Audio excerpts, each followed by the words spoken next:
has handled making those decisions on the fly within the game, whether forward or third? Good so far. How would you assess the way the line's playing right now?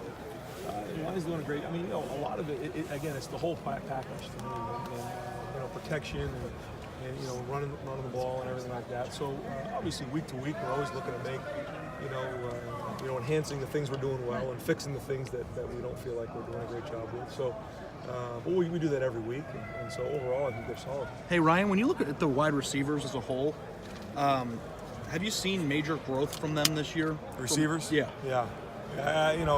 These are guys that have put a lot of work into the program, and there's a lot of depth and some camaraderie there. I think that goes without saying. 3 captains in that group, so a ton of leadership. But I've really been given the opportunity to go make some plays this year, and they've capitalized on it. And again, nothing's perfect. We're still working on it, and still got a long way to go here. We're midway through this thing, but proud of the way they've gone so far. But excited about what to see for the rest of the season too. A lot of time, I don't know.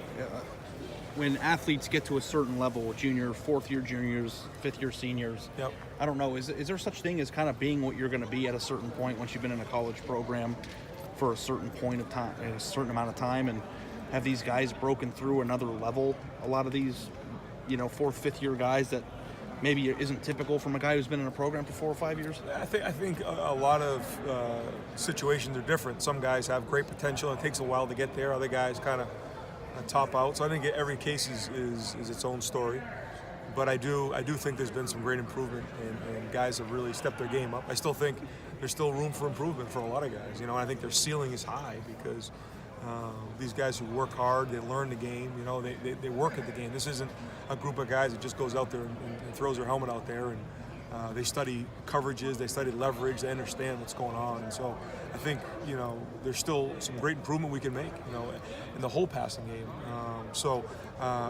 Like for instance, we go into this week, a lot of studying of the coverages. Is it zone, is it man, the different leverages we're getting, the matchups. And so, and we talk all the time about the guys at the highest level of college football in the NFL. That's what makes them great.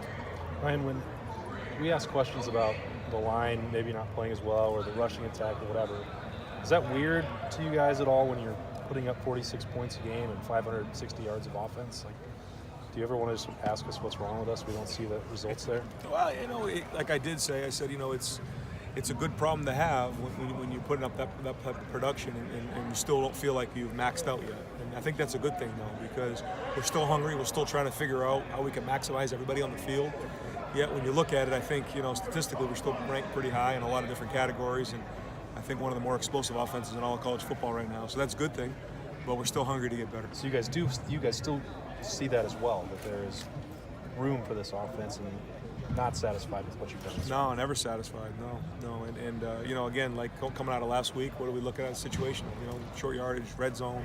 We go down there and capitalize. Again, could have been one of the better days we've had around here. So, that kind of one of those things we've got to make sure we're continuing to do what we're doing, because there's a lot of great things there, but then enhancing that and then also improving and fixing the problems. You were asked about that 4th and 1. The one that stuck out to me was the 3rd and 2 where Dwayne scrambled. It looked like maybe the coverage forced him to go. He didn't look comfortable running. What happened there? What would you like to see transpire? On the one going to our right, on the 35-yard line.